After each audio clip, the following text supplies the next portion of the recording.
An unshakable rule states the relationship between spouses primarily concerns the two of them. In many ways, a family is akin to an independent state where the husband and wife establish their own laws and make their own decisions. Similarly, a family has boundaries that must be respected by both the spouses themselves and those around them. This story serves as a vivid reminder of what happens when others, even the closest ones, interfere in the life of a family. Joey Crouch and Chad Hattenbrunn were introduced to each other by mutual friends.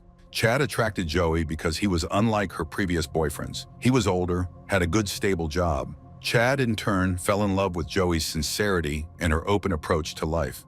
The young couple quickly developed a relationship, and when the opportunity arose to take it to the next level, they didn't waste any time. They moved in together after just 1 year. So in the summer of 2000, the young couple lived in Weeki Wachee, Florida, and were trying to turn their house into a cozy nest. However, it wasn't easy because they were living in the home of Chad's younger brother, Troy. The brothers were very close and had a strong bond, but Troy clearly wasn't thrilled about Joey. Although she was pleasant to talk to and made an effort to befriend him, something about her irritated him from the very beginning. As it soon turned out, Troy wasn't the only family member who felt that way. After a few months of dating, it was time for the couple to introduce each other to their families. The meeting turned out to be rather awkward. Troy's unfriendliness was already known, but the attitude of Chad's parents, Brett and Patricia, surprised Joey's relatives. Chad's mother, Patricia, turned out to be an extremely shy person, so much so that it was nearly impossible to get a word out of her. Brett, on the other hand, was stern and domineering, unwavering in his beliefs. He was convinced that his word was law. Overall, the Crouch family was the complete opposite of the Hattenbrunn family. Naturally, Joey felt uncomfortable living with her boyfriend in his brother's house and dealing with the peculiarities of his parents. However, since she wanted to maintain her relationship with Chad, she knew she needed to win over his family. Joey was confident she could make it work, but it soon became clear that no matter what she did or how hard she tried to please Troy and Brett, they simply didn't like her. Just a few months into living together in Troy's house, Troy declared that he needed more personal space and demanded that Joey move out. Chad tried to convince his brother not to kick her out, but after a few months, he gave in. He told his girlfriend that she had to leave. It goes without saying that Joey felt hurt, insulted, and humiliated. She moved back in with her parents. Her best friend Sandy saw this as a red flag, believing that Chad should have stood up for her against his brother. Unfortunately, we don't know all the details, such as whether Chad and Joey contributed their share of the household expenses. Clearly, they should have been looking for a place of their own from the start. Perhaps Chad should have left his brother's house and found a home with Joey instead, especially since both of them were employed. Joey worked as a pharmacist, and Chad was a truck driver for a beverage company. Be that as it may, Joey moved back in with her parents, while Chad stayed with his brother. Only a few weeks later did he realize he had made a mistake. He went to Joey to ask for forgiveness and, as an apology, proposed to her. Joey had always dreamed of having a family, a husband, and children. She loved Chad and joyfully said yes. On November 5th, 2005, Joey and Chad's wedding ceremony took place. It seemed to be a long-awaited day for both of them. They were both happy and excited about their wedding. Joey, as always, was smiling and simply glowing. However, even on such a beautiful day, tension lingered in the air. The two families did not bond or unite as one. Chad's parents, Patricia and Brett, showed little interest in spending time with the bride's family. They kept their distance throughout the evening, which annoyed not only Joey and her family, but also friends who couldn't help but notice the strained atmosphere. This time, however, the source of tension and disapproval wasn't solely the Hattenbrunn family. Joey's brother Jeff, her father's son from his first marriage, was also a point of contention. Jeff was considered the black sheep of the family. He had been arrested over a dozen times, including charges of domestic violence. Every time he got into trouble, Jeff turned to their father for help, which annoyed Joey immensely. More significantly, Jeff had been implicated in 2 murder investigations.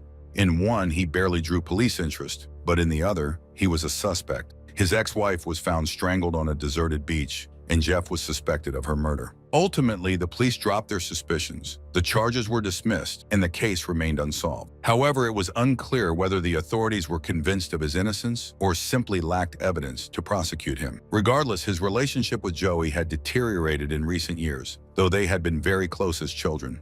Perhaps he no longer felt like part of the family. Fortunately, despite the palpable tension in the air, Joey and Chad's wedding ceremony went off without any scandals.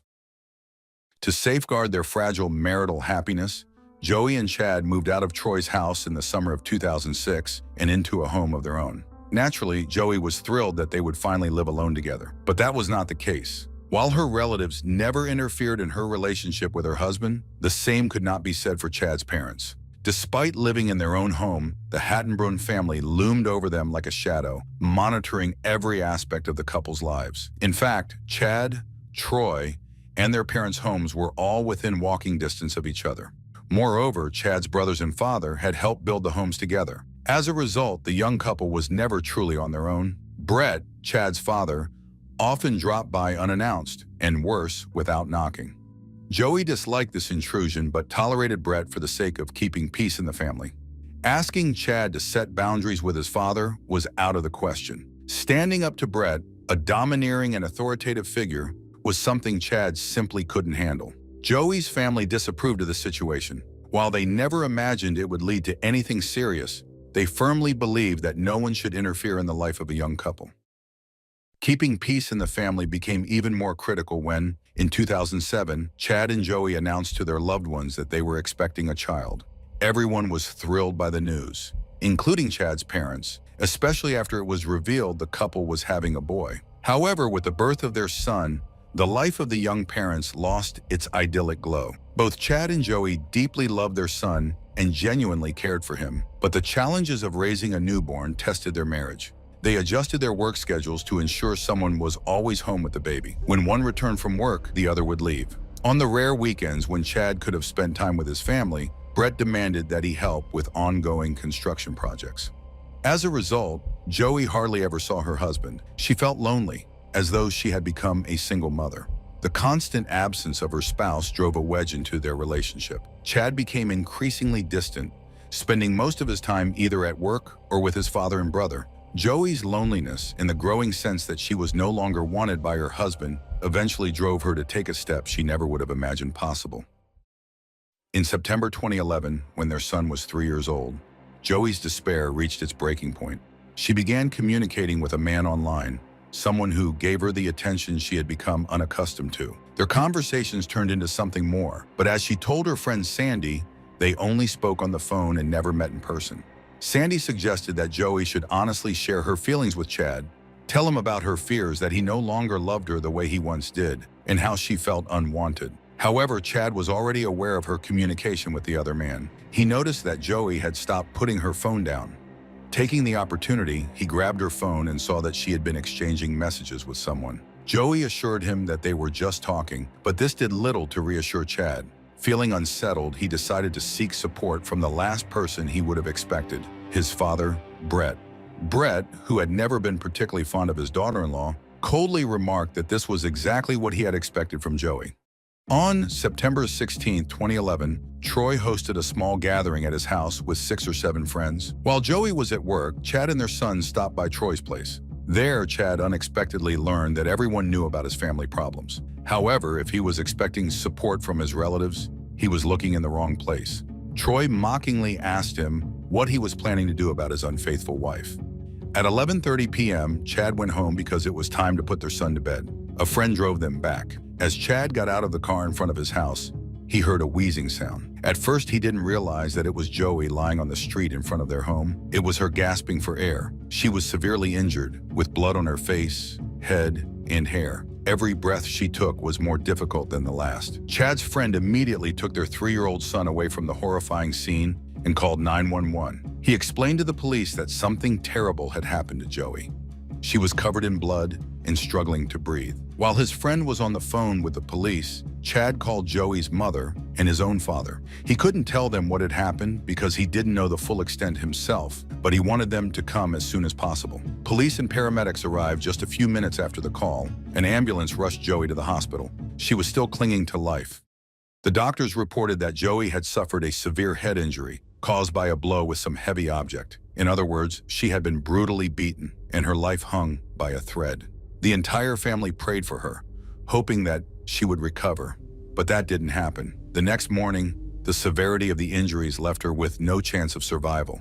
Her mother, Carolyn Crouch, and her husband, Chad, made the decision to withdraw her from life support. None of her family members had the strength to witness her in such a state, and when she passed away in the hospital, no one was by her side. She died surrounded only by medical staff at the age of 30. After conducting the autopsy, the forensic expert confirmed the conclusion that Joey had been beaten. The killer had inflicted over 10 blows to the back of her head, leaving her with virtually no chance of survival. Based on the nature of the injuries, the police suspected that the crime had been committed by someone who knew Joey and was likely enraged, possibly acting in a state of emotional distress. As usual, the investigation began with questioning family members, friends, and neighbors of the victim. Joey's close friend Sandy recalled a conversation with Chad that took place just a week before Joey's murder. Chad had approached her on the street, looking very upset. He claimed that Joey was cheating on him and asked Sandy to tell him what she knew. Sandy was unaware that Joey had already confided in him, so she replied that she didn't know anything about it. However, Chad's response did not calm down, and he became furious. When the investigators learned about this, they immediately focused on Chad. They asked Troy whether he could confirm his brother's alibi. Troy stated that he and Chad had been together the entire evening and that they hadn't gone anywhere. However, since Troy and Chad were brothers, the investigators were unsure if they could trust their statements, as they might be covering for each other. The brothers were asked to undergo a stress analyzer test, one of the types of lie detector tests. Troy's test showed that he was telling the truth. After this, the investigators shifted their focus from Chad's family to one of Joey's relatives, her half-brother Jeff. Chad told the police that Joey did not get along with her brother. They had communicated well during childhood, but over time, something had changed. The young man constantly got into trouble, and whenever it happened, he would rush to his father for help. 5 years ago, during a family Thanksgiving dinner, Joey's brother lost control, went off the rails, and ruined the celebration for everyone. Joey had stood up for her relatives, demanding that he calm down. In response, he said, "You know, you're on my list." The statement sounded threatening. It is unknown how Joey took it, but her husband prohibited her from seeing her brother and kept their young son from having contact with him. The detectives traveled to the neighboring district where Joey's brother lived. Jeff behaved openly, spoke candidly with the detectives, and provided a detailed account of what he had been doing that evening. He did not appear suspicious. The investigators realized that he was not involved in the crime and knew nothing about his sister's life or what she had been doing. Despite their differences, he loved her and was deeply angry and saddened by her death. He was quickly removed from the list of suspects. Returning to the starting point of their investigation without any new leads, the detectives pondered who might have wanted to settle scores with Joey.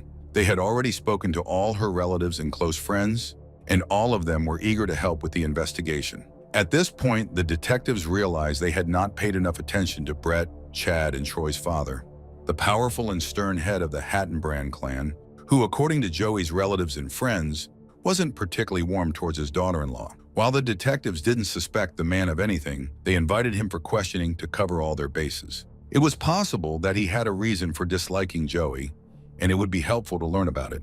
Brett claimed that he had spent the entire evening at home. He said that late at night, Chad called him to say that something had happened to Joey and asked him to come over. Brett quickly threw on the first clothes he found and drove to his son's house. By the time he arrived, the police were already working at the crime scene. However, the neighbors told a different story. They had seen Brett near the house of Chad and Joey shortly before the murder. When the detectives confronted Brett with this information, his testimony changed. He now remembered that he had gone outside that evening and noticed a strange car parked near his son's house with its headlights on. According to him, he grabbed his rifle, got into his car, and drove toward the suspicious vehicle. He claimed that he scared the driver away, who then drove off. The detectives might have believed him if he had said, for example, that he had gone to a store and simply forgotten the details after all the shocking events. But forgetting about seeing a suspicious car so close to the time of his daughter-in-law's murder, they found this hard to believe. The detectives were certain that Brett was fabricating a possible scenario to explain his presence near Joey's house that night. While Brett was very inventive with his story, it didn't save him. He became the prime suspect in the police investigation. They asked him to undergo a polygraph test, and he failed. The detectives' suspicions grew, but there was still not enough evidence to make an arrest. The detectives attempted to gain Chad's support. They openly told him that they suspected Brett of the murder. Chad didn't deny that his father had a difficult character and could sometimes have outbursts of uncontrollable anger, but he was convinced that Brett would never have gone so far as to kill his daughter-in-law. However, Chad agreed to call his father and try to talk to him. The detective turned on the recorder and Chad dialed Brett's number. He started by asking Brett about the suspicious car he had seen near Chad's house. Brett explained that he hadn't mentioned it earlier because he had resolved the issue on his own. Chad then asked why Brett had failed the polygraph test. Brett responded that he had been beaten by the police, which caused his mind to become clouded. Chad couldn't hold back any longer and directly asked his father to tell him the truth if he had killed his wife. He tried to appeal to Brett's emotions, but Brett didn't fall for the bait and continued to deny everything. There was still hope to find compromising evidence in the suspect's home. The detectives obtained a warrant to search Brett's house. When they knocked on the door, Brett cracked it open just slightly, but enough to throw a Molotov cocktail at the detective's feet. After that, he flung the door wide open and fired at the police, not with a firearm, but with a pneumatic hammer connected to an air compressor. The large nails shooting out under 9 atmospheres of pressure were as dangerous as bullets. One of the officers returned fire and shot Brett in the abdomen. He was taken to the hospital where he received medical attention. His injury turned out to be non-life-threatening and not serious. On September 27, 2011, 11 days after Joey's murder, detectives interrogated Brett again. He continued to deny any involvement, but how could he explain his attack on the police? After 7 hours of questioning, he finally confessed. Brett had never had particularly affectionate feelings for his daughter-in-law, considering her a pampered princess. He did not hide the fact that he would have preferred a different wife for his son. However, he endured her presence for 11 years. But when his son told him that Joey was seeing another man, Brett became enraged. His fury built up inside him, and he couldn't calm down. Of course, he had been invited to the party at Troy's house, but he had declined the invitation, not wanting to meet with Joey. On the night of September 16, 2011, Joey returned home from work, where Brett was waiting for her. She was shocked to see her father-in-law as she got out of her car. Brett immediately got to the point and asked if she was seeing another man. Joey probably thought it unnecessary to answer such a question. She was holding her phone in her hands, which infuriated Brett even more. In the bed of his pickup truck lay a piece of pipe. Brett grabbed it and ordered her to drop the phone. When she didn't let go, he struck her arms with the pipe. When Joey screamed from the pain, Brett covered her mouth with his hand. After she shoved his hand away, she screamed again. Brett ordered her to be silent and began beating her with the pipe. When she fell to the ground, he took her purse and emptied its contents. He also took her wedding ring. He thought that by taking her valuables, he could stage it as a robbery.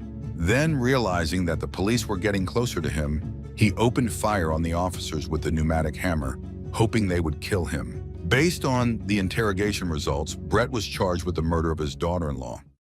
The trial began in 2014. Brett unexpectedly began to claim again that he would never have harmed his daughter-in-law. He said the police had coerced a confession from him. However, the jury did not believe his words. On March 25, 2014, 63-year-old Brett was found guilty of second-degree murder and 9 other serious crimes. He was sentenced to life imprisonment for the murder and an additional 105 years for 6 counts of charges, including assaulting police officers. Joey's mother, Carolyn Crouch, stated that she would never forgive or forget what he had done. She told her daughter's killer that no one would miss him. 4 years later, Brett died in prison from natural causes. Investigators concluded that Chad, Troy, and their mother Patricia had no connection to Joey's murder. Although it's hard to dismiss the persistent question, if Chad hadn't aired his family's dirty laundry and told his father about their marital troubles, perhaps Joey would still be alive today. After all, Brett had tolerated his son's choice for 11 years. The girl had given him a grandson whom he loved unconditionally. If the young family had been able to set boundaries in time, they could have reconciled, lived happily, and raised their son.